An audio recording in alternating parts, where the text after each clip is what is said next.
All right, welcome to The Explainer. Today, we are jumping headfirst into Arthur Miller's absolutely explosive 1947 play, All My Sons.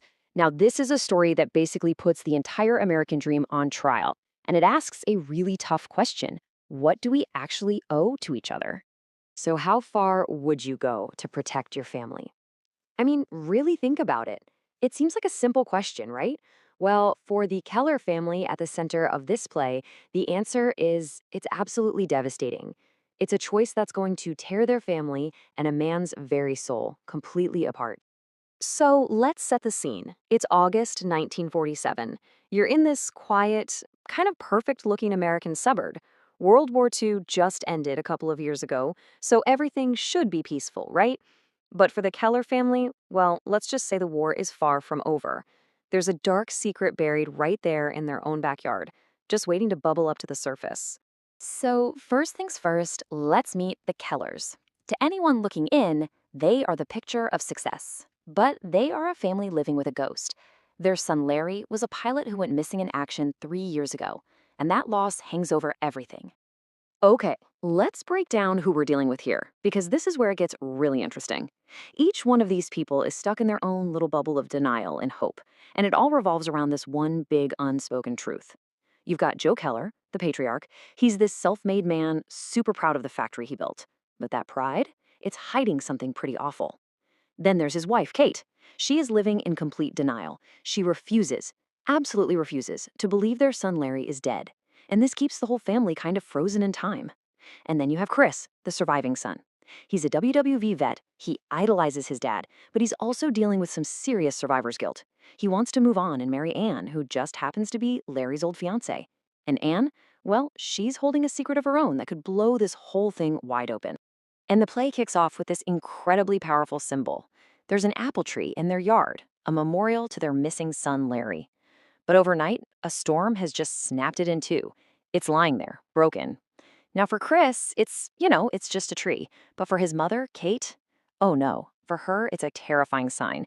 It's like their family's cracked foundation has literally been exposed. And she knows it's a warning that their fragile peace is about to be shattered. This quiet, tense peace doesn't last long, of course. Two visitors show up, and their arrival is the spark that's going to light the fuse. They are going to force the Kellers to finally face the secrets they have buried so deep. So here's the thing. Chris, the surviving son, has invited Anne Deaver over. He's in love with her. He wants to marry her. Remember, she used to be engaged to his missing brother, Larry. But for his mother, Kate, this is just impossible. It's a betrayal. In her mind, Anne is still Larry's girl. If she lets them get married, it means she's admitting Larry is never coming home. And that's a truth she just cannot face. So her denial, it's like this giant wall between everyone. Just when you think the tension can't get any higher, it escalates. Big time.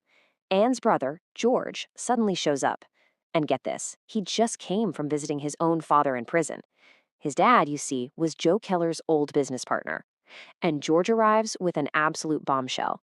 He's convinced his dad was framed and that Joe Keller, he's the one who's actually guilty. And this is the moment. This is where that perfect family picture just shatters, revealing a crime with consequences that reach way, way beyond their quiet little backyard. So, what actually happened? Let's lay it all out. Back in 43, during the war, Joe Keller's factory made a batch of defective aircraft engine parts. We're talking cracked cylinder heads. He knew they were bad, but he was facing financial ruin. So he made a choice. He told his partner to patch them up and ship them out anyway. As a result, 21 P-40 fighter planes went down. Both Joe and his partner Steve Deaver were arrested. But here's the kicker. Joe gets exonerated. He claims he was home with the flu that day, and he throws all the blame onto Steve, who ends up going to prison for it. 21. I mean, let that number sink in. This is the crucial point. We're not just talking about some shady business deal here. We're talking about 21 American pilots, 21 young men who were killed because of those faulty parts. Their lives were traded to protect a business. And when Chris finally confronts him, Joe's defense is just mind-blowing. He doesn't even deny it. Instead, he says, I did it for you. He argues that his whole life's work, the whole shooting match, was for his sons. He truly believes his only responsibility was to his family's financial security. He takes this horrific crime and tries to wrap it up in the flag of family loyalty and the American dream.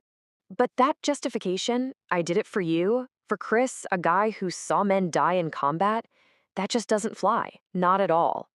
And this clash, this total breakdown of values, is what leads us to the play's absolutely tragic conclusion. Chris is he's horrified. His whole world collapses. You have to remember, this is a man who led soldiers in the war. He saw men sacrifice themselves for each other. He came back with this deep belief that you have a responsibility to more than just your own family. So when he hears his dad's excuse, he's disgusted. To him, his father's money isn't a gift, it's blood money, pure and simple. It was built on the lives of guys just like the ones he fought alongside. But just when you think it can't get any worse, it does. There's one last secret to come out. To finally force Kate to accept the truth that Larry is gone, Anne reveals the ace she's been holding this whole time, a letter. A letter from Larry written to her just before his final flight. And what's in the letter? Well, Larry had read about his father's indictment in the newspaper. And in the letter, he tells Anne that after learning what his father did, he just can't bear to live anymore. Think about that. Larry wasn't just missing in action. He committed suicide. He was so ashamed of his father's crime that he deliberately crashed his plane. Joe's decision didn't just kill 21 strangers, it killed his own son, too. And hearing this, Joe just breaks. It's this moment of absolutely devastating clarity. He finally gets it. He finally sees the world the way his son Larry saw it. He realizes his responsibility wasn't just to his own two boys. Those 21 pilots who died, they were all his sons. I guess they were, he says. I guess they were. And faced with that unbearable realization, Joe Keller just quietly walks into the house. A moment later, there's the sound of a gunshot. His suicide, it's not really an escape. It feels more like the only act of accountability he has left. A final tragic admission that he's guilty and can't live with it. So, you have to ask yourself, why does this play, written way back in 1947, still feel so powerful and relevant today? Well, it's because the question at its core is one we're still grappling with. It really all comes down to this central conflict, doesn't it? On one side, you have this fierce loyalty to your own family. Joe Keller believed his only job was to protect his family's financial survival, no matter the cost. But on the other side, you have this responsibility to society. His son Larry believed he was connected to a whole universe of people outside, and the play is about what happens when those two ideas collide head-on. And through this one family story, Miller explores some absolutely huge themes. He questions the dark side of the American dream. You know, this idea that you have to succeed at any cost. He talks about guilt, morality, and social responsibility. He shows us, in the most heartbreaking way, how just focusing on yourself and your own family without thinking about your role in the wider world can lead to complete and utter tragedy. And here's something you might not know. This wasn't just something Miller dreamed up. The play is actually based on a true story from World War II. There was a corporation, Wright Aeronautical, that was convicted of doing exactly this, conspiring to sell defective airplane engines to the military. So Miller took this very real story of corporate greed and turned it into this incredibly personal, moral drama. So the play ends, but it leaves us with this huge, lingering question. It forces us to look up from our own lives, to look beyond our own front door, and ask a really tough question. In our world today, who are all our sons? And what exactly is our responsibility to them?